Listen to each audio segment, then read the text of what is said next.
प्रसिद्ध व्याख्यानकार शिवलाला ताई माझ्याकडे जोडलेले आहेत.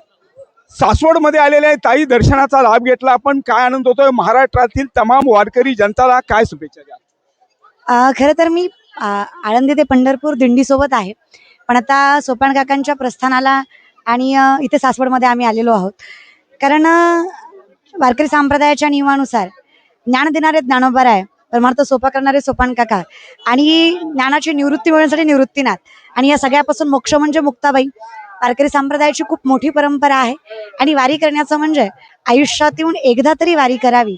नाही दर्शन झालं देवाचं, फार कळस जरी पाहिला, महाराज नुसता कळस जरी पाहिला किंवा मंदिराची पाठ जरी पाहिली तर वर्णन करतात, पाहता मंदिराची पाठ तीर्थे घडती 360. सगळ्या तीर्थांचं सगळ्या गोष्टींचं पुण्य हे फक्त माऊलींना पाहण्यात आहे. त्या वारीत 2 पावलं चालण्यात आहे आणि त्याच आनंदाची अनुभूती आम्हालाही मिळावी म्हणून आम्ही या वारीमध्ये चालतो. तरुणांची मोठी संख्या या ठिकाणी आपल्याला बघायला मिळते. महाराष्ट्राला वारकरी संप्रदायाचा मिळालेला सर्वात मोठा वारसा आहे.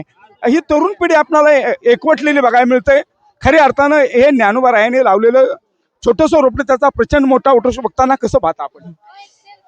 तरुण मंडळी किंवा सगळेच, पण तरणा भाग्यवंत नटे हरी कीर्तनात महाराजांचं मतच आहे की जर तरुण कुठं शोभून दिसत असेल तर तो फक्त हरिकीर्तन भजन याच ठिकाणी शोभून दिसतो.